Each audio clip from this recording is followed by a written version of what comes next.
In the meantime, House Speaker Mike Johnson proposing a two-step stopgap funding bill to fund some agencies and programs until January 19th and then continue funding others until February 2nd. This approach excludes the military aid that's requested by President Biden for Israel and Ukraine, and that's got some in the Senate kind of raising brows, too. I want to bring in Libby Cantrill. She's PIMCO's head of U.S. public policy. And Libby, I've heard some Democrats say they think this is gimmicky, but still say that they might support this because this is something that actually keeps the government open. Yeah, that's exactly right. So Senate Majority Leader Schumer has actually said positive things about this, saying that it could have been much worse. That could have actually included some spending cuts, some policy riders that would have been basically poison pills for both the Senate and the White House. But, Becky, effectively, this is exactly what Speaker McCarthy pushed forward at the end of September. This is, for all intents and purposes, a clean, continuing resolution. As you said, funds the government until January and then until February, respectively, depending on the appropriations bills. But again, this is sort of the ironic thing here is that, of course, Speaker McCarthy got ousted for doing something very similar.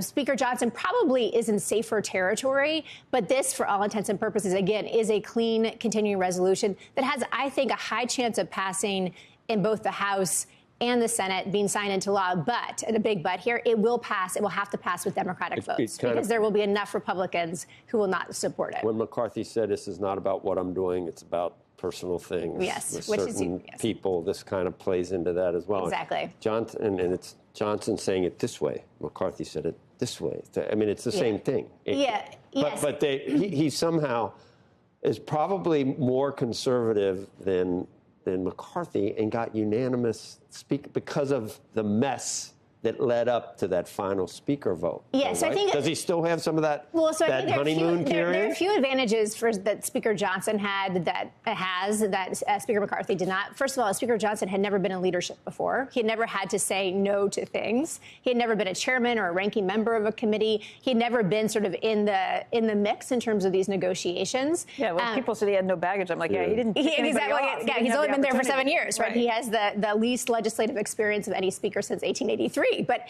in this respect, it, I think, actually helps him, Joe. So to your point, yes, do I think that he has had a honeymoon period? Is that probably near the end, most likely? And I think we'll probably see that sort of come home to roost in sort of January and February when you actually have to see these, full appropriations bills finally passed. I felt a little better about what he was doing, though, when you see this. Like, look, he's here to govern and to legislate, too. He wants to make sure the government stays open. Yeah, and I think the bottom line for markets and for investors and for our clients is that it is unlikely that we see a government shutdown come Friday. It is very likely that, again, we see these things pass with sort of full support. Now, Republicans on the right flank are going to be upset about it, but for kind of the bottom line here is that we see the government funded at least until January. The Judd Gregg was on and said that even the conservative Republicans, freedom type, should love this because it actually freezes spending for half the fiscal year. Now, if the Democrats get wind of that, then they're not going to support it. Judd's point was pass it over and get it to the Senate, and then it's in their court, and they're going to have to do something. Yeah, I have maybe a bit of a different perspective on that because 2023, the fiscal year, was actually elevated from what 2024 was supposed to be. So remember the debt. It would keep it where it is. Yeah, yes, right. So, but the debt limit bill actually cut spending just very marginally on the non-defense discretionary side. Right. So this is actually, I think, more of a boon for Democrats than it is for Republicans. But I think that the kind of the bottom line here is that people are sick of this back and forth. They want to get to the business of legislating. Something that Speaker Johnson did do was this sort of staggered approach that sort of assuages his right flank, at least partially. But he also doesn't include any funding for Ukraine or Israel.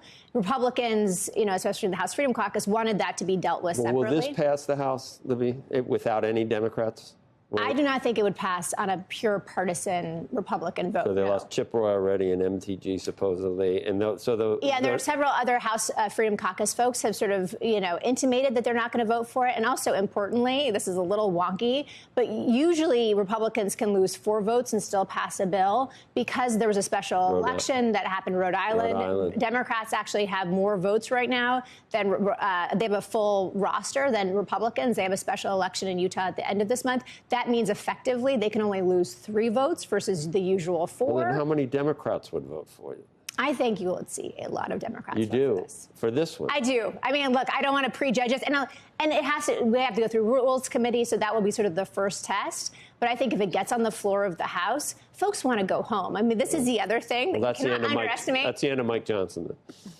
Yeah, we'll see. I think it makes sort of the January. I hope not. But January appropriations isn't that process a lot. That's part of what sunk McCarthy, right? It's exactly what sunk McCarthy. But I think to your point that you've been making several times here is that there were other personal issues that happened that were related to McCarthy that Johnson does not necessarily suffer from.